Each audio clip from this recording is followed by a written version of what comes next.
Good morning, everyone. I just wanted to say a quick word because we have the Stott family in the house this morning. And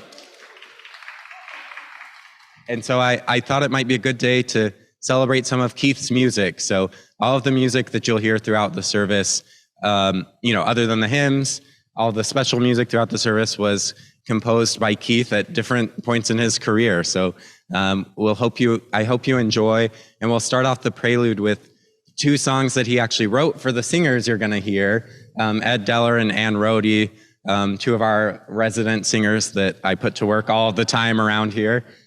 So enjoy some of Keith's music today.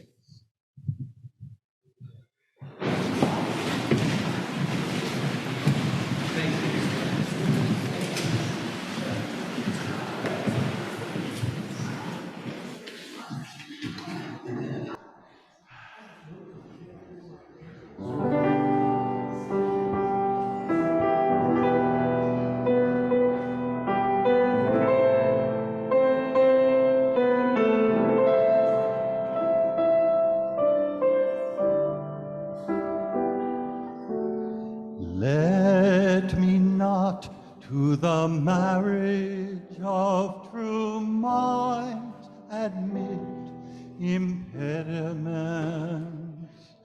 Love is not love which alters when it alteration finds, or bends with the remover to remove. Oh, it is an ever-fixed mark that looks on tempests and is never shaken. It is the star to every wandering bark, whose birth unknown, although his height be taken. Love's not time's fool, though rosy lips and cheeks within his bending sickles come.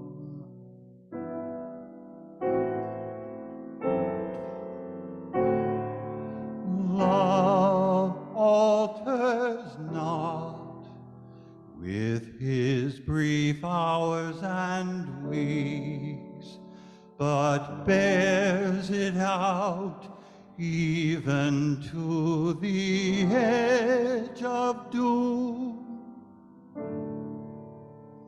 If this be error, and upon me proved, I never writ, nor no man ever loved.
fast interlaced.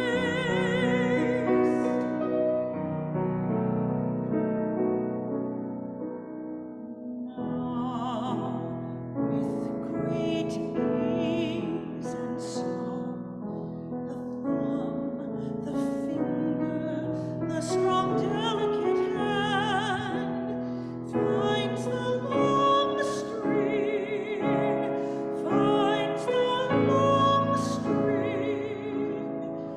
It was born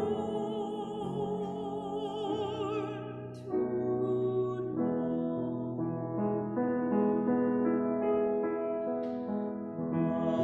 Long string, it was born to know, born to know.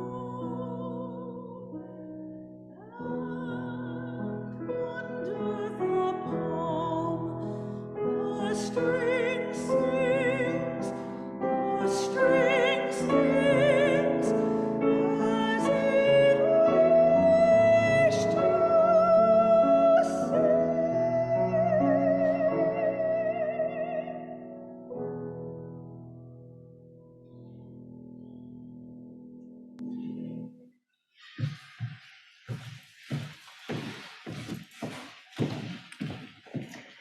Wow.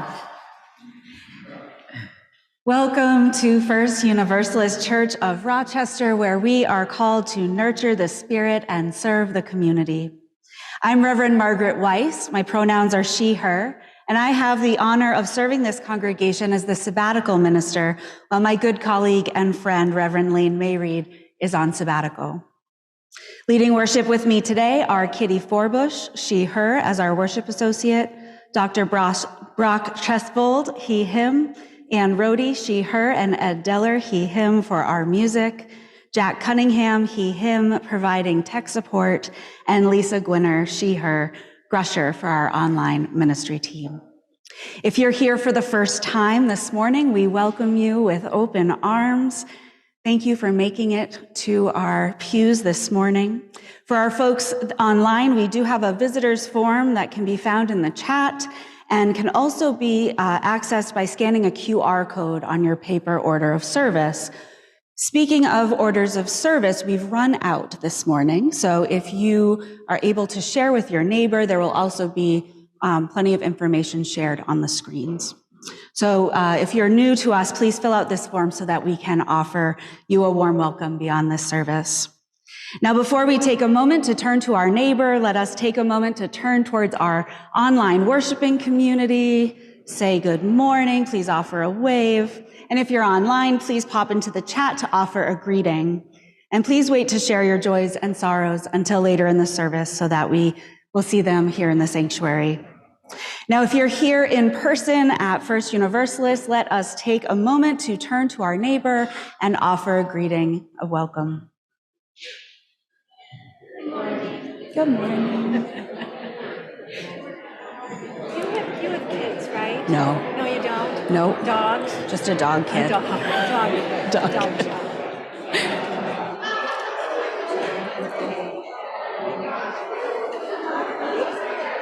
It's so good.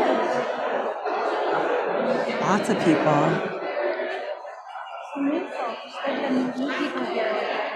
Yeah? All right. All right, let's remain up and standing, if you will, and join our voices in song with our opening hymn, number 100, I've Got Peace Like a River.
So, I am almost positive that I'm speaking for all of us when I say that this beautiful church is our place of respite. Now, being the incredible techie that I am, I checked the definition of respite with my friend Google. Respite, an interval of rest and relief.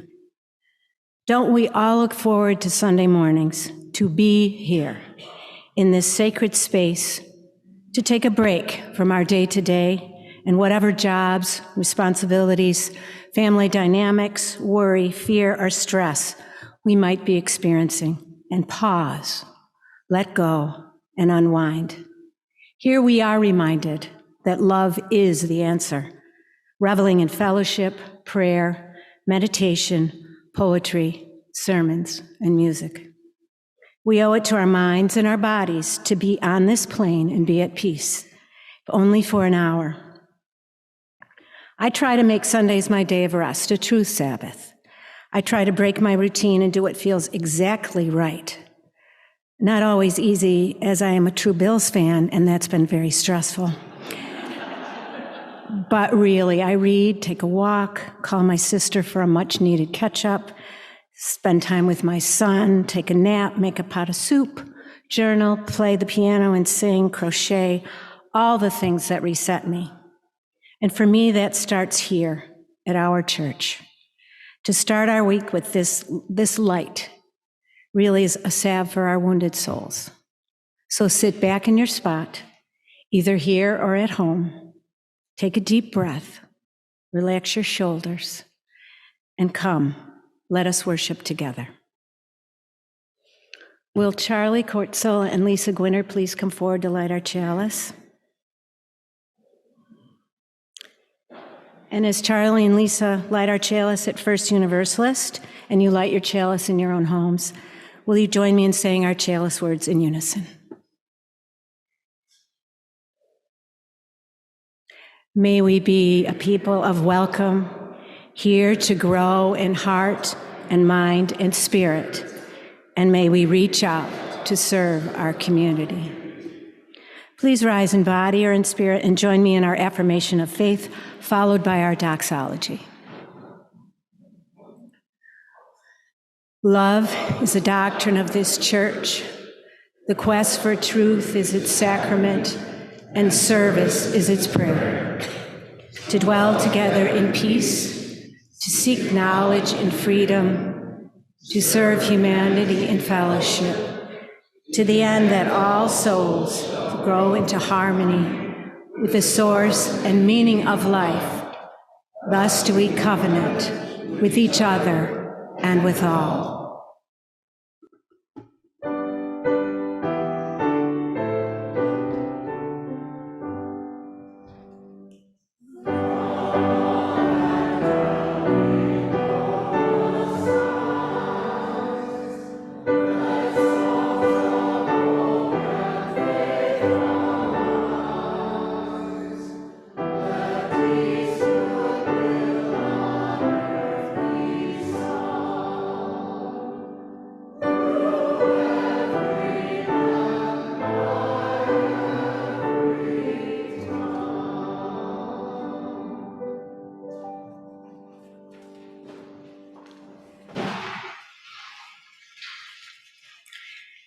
At this time of the collection of the offering, give what you will.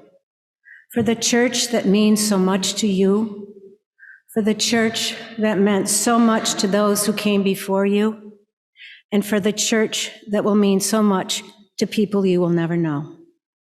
Give what you will, for you are a generous people. This Sunday's offering is received with gratitude for all the gifts we receive in this church so many of us call home. You are invited to give online by scanning the QR code in your pews or to drop an offering in the offering basket. For folks online, please click the link in the chat to give to First Universalist. Thank you for your generosity.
I invite you into this reverent time of the sharing of joys and sorrows of our gathered community. If you'd like to, you can place your hand over your heart to be able to listen from a heart-centered place. And as we place stones in the bowl, I'll read aloud the joys and sorrows of our gathered community. And all those online are also invited to share your joys and sorrows in the chat. A joy from Connie Valk that Richard Reed is back home from the hospital. Richard also wants to express that he's glad to be home and able to rest, with deep thanks to all who've supported him, especially Paula and Connie and the UURoc care team. A joy, a special welcome to Reverend Verdis visiting his home church this morning.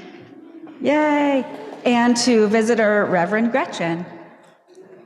Welcome.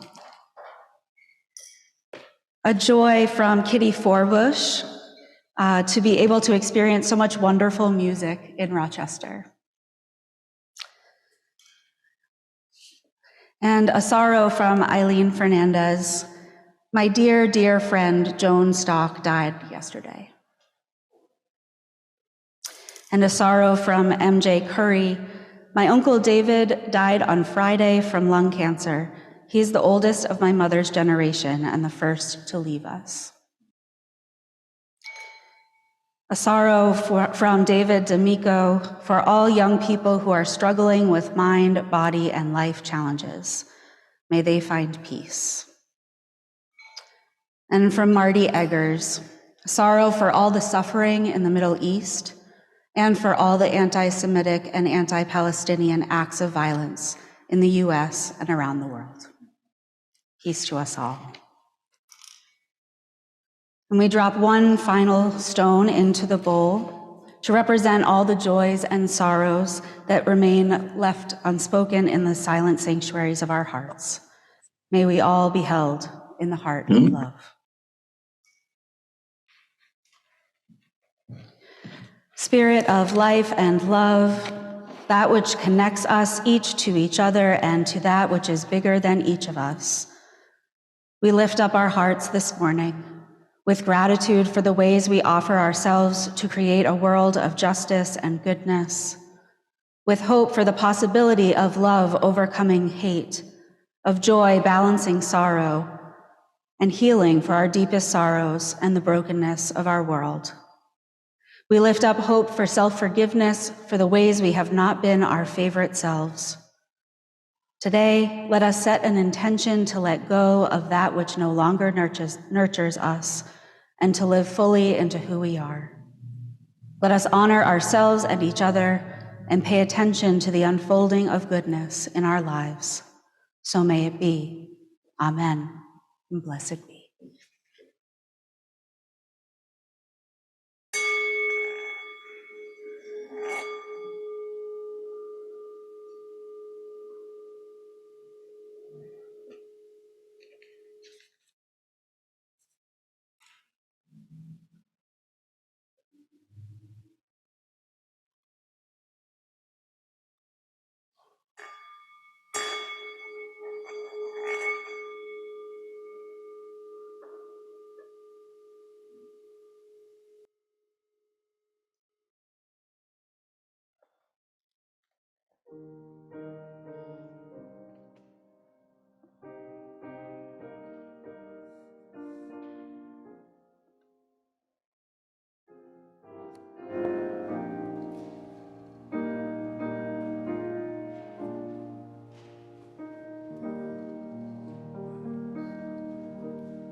I want to open with an excerpt from Reverend Doug Kraft. He writes, "When I was a kid, I liked to skip stones on lakes. If I threw a flat stone at the correct angle and with enough speed and energy, it would kiss the surface and leap into the air again and again." He goes on, "If we have too much stuff in our lives, our attention skips from one object to another without really enjoying anything. If we have too many activities, our attention jumps from past to future without settling into the present. If we have too many opinions, we end up thinking about how things should be without fully seeing how things are. Happiness and ease flow from the bottom of the lake. They aren't found hopping over the surface of life. We have to slow down enough to settle into the depths." I love this image of a young boy skipping rocks on the lake and this way of describing how we can go about our days. So now I want to tell you a story about a man I knew named Howard. When we lived in Providence, Rhode Island, my wife and I would go to Howard's restaurant on the west side. The kitchen, as it was called, only served breakfast. Now, those of you who were here last week know my affinity for breakfast. You can imagine how much I loved this place, that it made it into a sermon. There were no jelly packets on the table, which was unfortunate. This is one sticking point. But this restaurant opened at 7:30 a.m. sharp, Wednesday through Sunday, and it always had a line across the block. We lived around the corner, so we'd get there super early, and we'd often be the first two in the door. Now, the kitchen was a teensy restaurant. There were 3 small 2-person booths and 2 4-person booths and 1 table situation in the middle with like 1 or 2 or 3 chairs, depending on the day. The food was amazing. The corn muffins were to die for. I still dream about the huevos rancheros. But eating at the kitchen was an all-day affair because Howard, one-man show. He opened the restaurant, he cooked all the food, he served all the food, he cleared the tables, and started all over again with the new group when they sat down. He would fill your coffee cup once, and then you had to fend for yourself and walk into the kitchen to refill your cup. He operated at one speed. He never rushed, he never seemed flustered, he wasn't accommodating or overly concerned with people who were waiting too long. And he was a kind man, but didn't have time to chat since, he was running an entire restaurant by himself. Anyone who's worked in food service knows that this is not typical. Anyone who's been to a breakfast restaurant knows this is not typical. Restaurants are not really calm places. And if you've watched things like Hell's Kitchen, you know that sometimes they can get super dramatic. But anyone who watched Howard as he worked came to realize fairly quickly that nothing caused him to speed up. He never skimmed the surface. He never broke his stride. He was not visibly concerned about people having a quick meal, but he was visibly concerned about having excellent food. Now, as a compulsive people pleaser, this was deeply disturbing to me.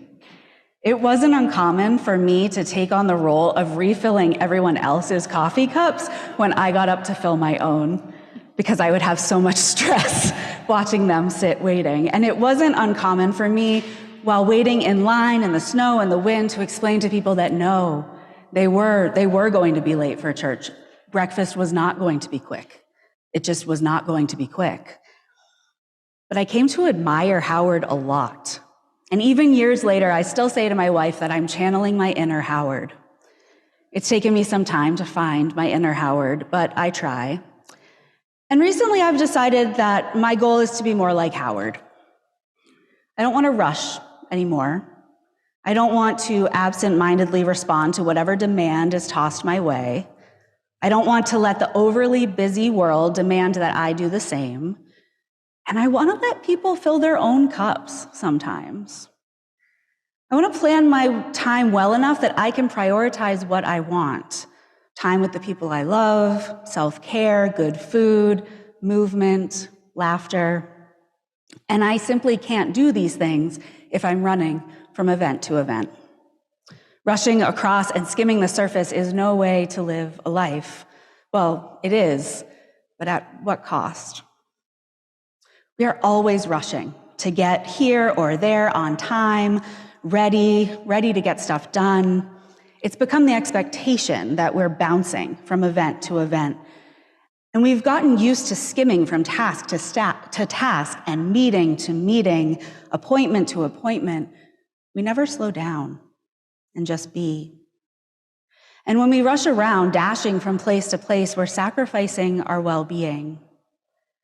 The National Institute for Mental Health recently came out with a study that shows the #1 mental health diagnosis in the country is anxiety amongst children, adults, and the elderly, specifically generalized anxiety disorder. Now, this came as no surprise to me. We've grown increasingly anxious as a people and a culture. And some of this anxiety comes from the constant stimulation of our phones and our smart devices, other amazing technology that keeps us connected and sometimes overly connected to the world outside ourselves. Some of this anxiety comes from our frenzied political climate, the constantly changing dynamics and characters and policies. Some of it from the pressure from our families, our communities, even ourselves to be better, to do more, to accomplish lots and lots of things. And some of the anxiety comes from the excessive information we have about pretty much everything, from food to politics to parenting styles to the next best vitamin or mineral that will help with aging. And still more of it comes from this ongoing breaking news cycle that shows us over and over again in a constant loop the suffering and pain in our world. And all of this separates us from one another. All of these are sources of anxiety, yes, but also sources of separateness. While we're bouncing from place to place and scrolling and frantically rushing and liking and sharing and posting, we're missing our real lives that are unfolding directly before us. So our increased anxiety is directly tied to our disconnection from others. And we struggle to engage in real-life conversations about the issues that matter to us and weigh on our hearts. And this contributes to our feelings of separateness from our deepest selves and from one another. Some of our anxiety may also be just from our perceived levels of busyness. We have 24 hours in a day. That has never changed. Well, today, I don't know. 40 years on the planet, I still don't understand daylight savings time. Maybe there's more today, I don't know. We say there's an extra hour. Whatever, you get the point. A day is 24 hours. It's always been that way. But so often we hear each other talk about how busy we are, how much we have to get done, how we don't have time for the things that we want to do or experience in our lives. And we keep hearing that people are busier than they have ever been. And actually, multiple studies have shown that this is not the case. One study by Harvard Business Review looks at the shift in culture about work, busyness, and leisure. And in that study, they found that the biggest shift related to our obsession with being busy isn't shifts in work or family. It's not more programming for children and youth. The biggest shift isn't even the entrance of women into the workforce, the attempt to balance work and home.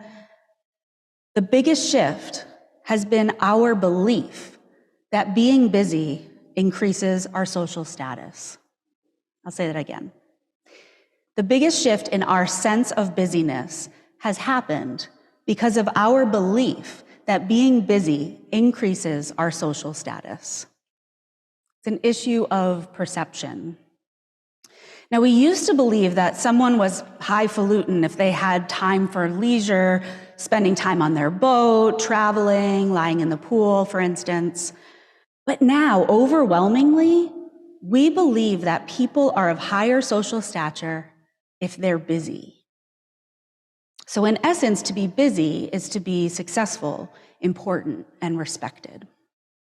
So we have this increased anxiety from the pressure to hurry.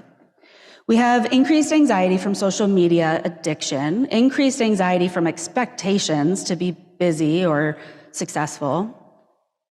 Where does all of that go? All of that anxiety. And how do we transform it into something healthier? How do we prevent ourselves from having that anxiety passed down to our children and our children's children? And how do we make room for play and for rest?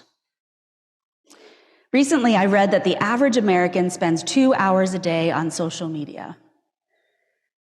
So I'm wondering about those 2 hours a day. Now, if you're someone who doesn't do social media at all or don't even know what I'm talking about, I wonder about time you spend in one way that might be better off used differently. Maybe you spend 2 hours a day worrying or running unnecessary errands or otherwise distracted. Maybe you're spending 2 hours a day obsessing over what other people want you to do, or 2 hours a day flustered because you just can't seem to be on time for anything ever anymore. 2 hours a day. That translates to 5 years and 4 months in the average lifetime. 5 years, 4 months. What could you do with that time? Well, in 5 years and 4 months, you could fly to the moon and back 32 times, which seems like kind of a low number actually to me, but 32 times. You could run over 10,000 marathons.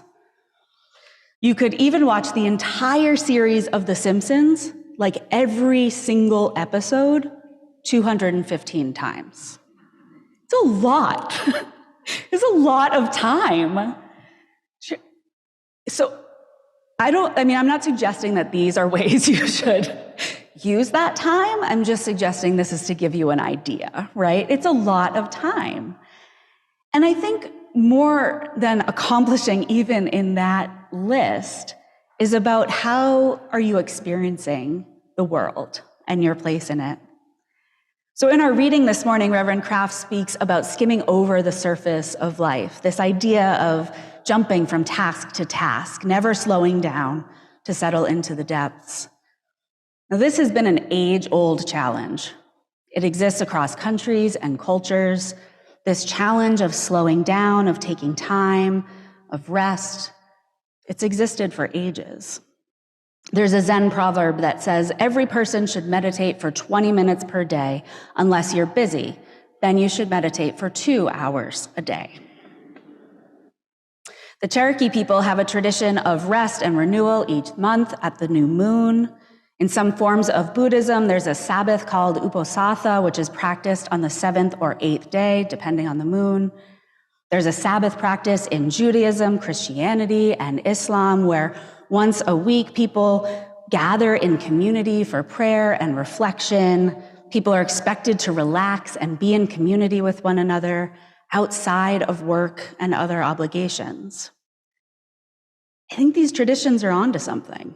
This idea of slowing down intentionally, regularly, creating time for rest and renewal, community, reflection, it's essential to the health of our minds and our bodies and our spirits. Maybe that's why you're here today.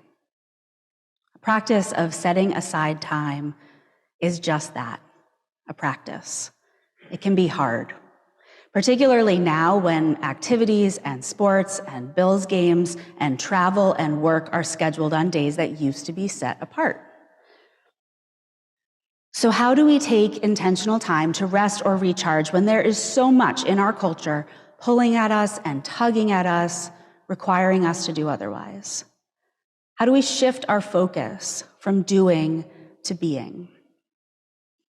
One way to start is to carve out time for rest or introspection. Now, maybe that means coming to this service each week. Maybe it means sitting in meditation for 20 minutes each morning, or an hour, or 2 hours. Maybe it means taking one day each week as a technology Sabbath, free from social media and email. Maybe instead of taking a whole day as a Sabbath, we carve out those little pockets of time in our days and use them to stop, to pay attention, to the leaves or the wind or your inner thoughts rather than going, going, going. Little mini Sabbaths throughout the day. Maybe it means channeling our inner Howard, setting a pace and sticking to it all day long. Part of the challenge of this is that it requires us to say no to things and people and events that matter to us. And this can be hard. But saying no can be a spiritual practice of setting boundaries around our time and our values. If something's not in line with our intentions and values, it is an intentional practice to say no. Intentionality about how we spend our time and who we spend it with is a spiritual practice.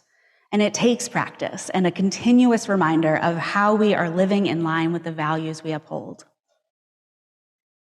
You are not more important than another person because your calendar is more full.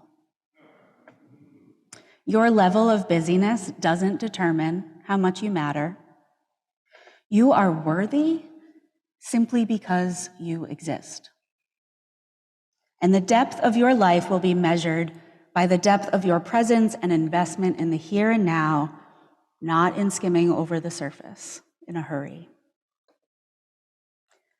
In this busy and frenetic world, may we learn to take our time. In our continued journey toward understanding ourselves and each other, may we have patience with the process. As we explore the ways we can recharge and refuel our spirits, let us be grateful for the people and places and experiences that calm us and lower our anxiety. Let us find ways to fill one another's cups and have the agency to fill our own, and remain open to possibility and to hope with gratitude and with intention. So may it be. Amen. And blessed be.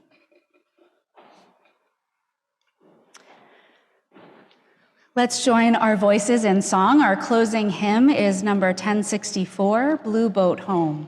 You'll rise in body or in spirit.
Please remain standing as we extinguish our chalice flame this morning, and let us read together the words printed on our screen. We extinguish this flame, but we keep its light in our hearts, with its message of love and justice, taking it outside these walls to the world we live in until we are together again. As we close our service this morning, I invite you to again place your hand over your heart. If you're joining us online, I invite you to change your settings to gallery view and look upon the faces of those who are here with you. For those of us in the room, take a moment to look around at those who are gathered here with you today. In the coming week, may you find spaciousness in the moments between. In the coming days, may you go deep and slow down. As you go from this place, may you carry the spirit of Howard in every intentional move you make. And let the people of the church say, Amen.